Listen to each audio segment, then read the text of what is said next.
আন্দোলন, শুধু আন্দোলন না, তখন যে সমস্ত ঘটনা তারা ঘটাচ্ছিল, মানে আমেরিকার পিছিয়ে আক্রমণ, সেখানে মানুষের উপরে আঘাত করা, কিছু জ্ঞানী গুণী আছে একেবারে ঘরের মধ্যে বসে মিথ্যা অপপ্রচার রেকর্ড করে ছেড়ে দিচ্ছে, এই ধরনের সমস্ত দেখে আমি খুব বিরক্ত হয়ে যাই। এবং তখন এক পর্যায়ে বলি ঠিক আছে কোটা বাদই দিলাম। আমি দেওয়ার উদ্দেশ্যটা ছিল আগে দেখো কোটা বাদ দিলে কি অবস্থা হয়, তখন কি অবস্থা হয়েছে, বেশি দূর যাওয়া লাগবে না। এবারেই দেখেন ফরেন সার্ভিসে মাত্র 2 জন মেয়ে চান্স পেয়েছে এবার, আর পুলিশ সার্ভিসে মাত্র 4 জন মেয়ে চান্স পেয়েছে। নারীর অধিকারের কথা বলি, সব ধরনের ব্যবস্থা রেখেছি।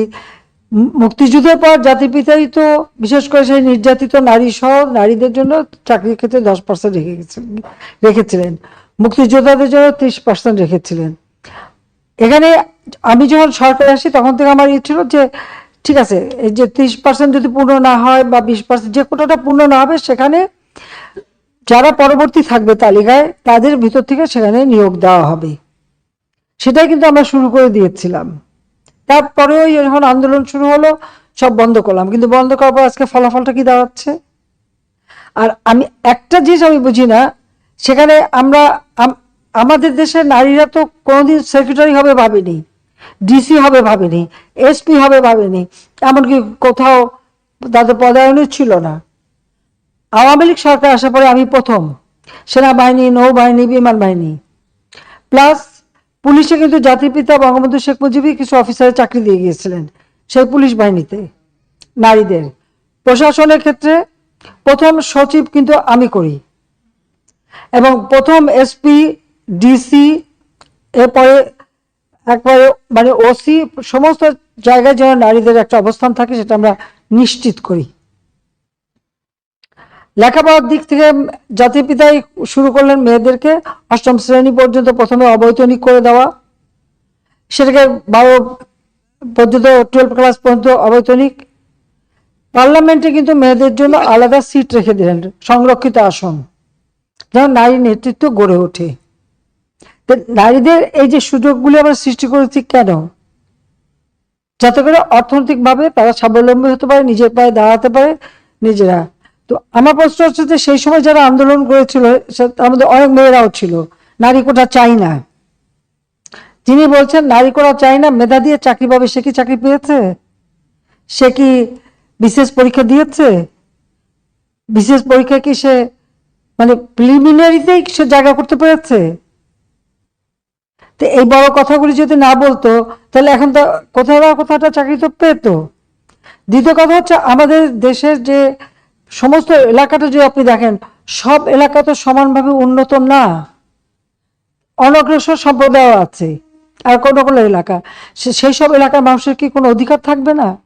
সেই অধিকার কথা বিবেচনা করেই তো প্রত্যেক জেলা থেকেও যেন কেউ কোনো মানুষ অন্তত চাকরি পায় সেই ব্যবস্থা নেওয়ার কথা। আজকে যদি আপনি বিভিন্ন মানে কোটা বন্ধ করে দেওয়ার পরে যদি হিসাবটা নেন, কোথাও কোথাও দেখা যাচ্ছে যে কোনো কোনো জেলা 23টা জেলায় একটা লোক পুলিশের চাকরি পায়নি, বা প্রশাসন বা কোথাও 42 BCS আমরা স্পেশাল মানে পরীক্ষা নিয়ে শুধু ডাক্তার নিয়োগ দিয়েছিলাম।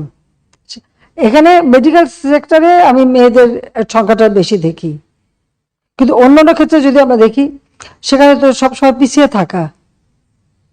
তো লাভটা কি হলো? মুক্তিযোদ্ধারা খুব ধরলো, তারা মামলা করলো।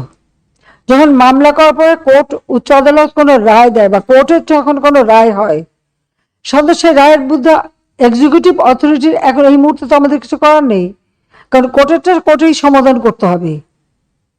এখন যারা আন্দোলন করছে তারা তো আইন মানবে না, আদালত মানবে না, সংবিধান কি তারা চেনে না, বা একটা কার্যনির্বাহী অর্থাৎ একটা কাজ করতে গেলে তার যে নীতিমালা, বিধিমালা বা ধারা থাকে সেটা, বা সরকার কিভাবে চলে এ সম্পর্কে কোনো ধারণাই এদের নাই, কোনো জ্ঞানই নাই। হ্যাঁ, পড়াশোনা করছে, ভালো নাম্বার পাচ্ছে, সেটা ঠিক, কিন্তু ভবিষ্যতে এরা তো নেতৃত্ব দেবে বা এই দেশটা চালাতে আসবে, তাদের তো এই ধারণাগুলি দরকার। আমাদের সংবিধান কি বলে সেটা তাদের জানা উচিত। আমাদের একটা রাষ্ট্র পরিচালনায় কি ধরনের কাজ হয় সে সম্পর্কে তাদের কোনো ধারণা আছে? সে ধারণা তো আমরা দেখি না। আচ্ছা, যখন আদালতে চলে গেল তো আদালতে সেটা সমাধান, এবং আদালত তাদের সুযোগ দিয়েছে, বলেছে আপনারা আসেন আর্গুমেন্ট করেন, বলেন। তা আদালতে যাক, বলুক, না তারা রাজপথেই সমাধান করবে। আর আমাকে বলছে, আমি সত্যি কথা বলতে কি, আদালত যখন কথা বলেছে, আদালতে যখন চলে গেছে, তার যখন রায় হয়েছে, তো সেই রায়ের বিরুদ্ধে এখন এই মুহূর্তে আমার তো দাঁড়ানোর কোনো অধিকার নাই।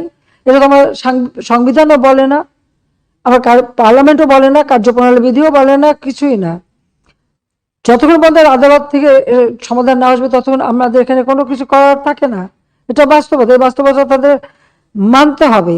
আর যদি না মানে কিছু করার নাই, আর রাজপথে আন্দোলন করতেই থাকবে, তবে কোনো ধ্বংসাত্মক কাজ করতে পারবে না।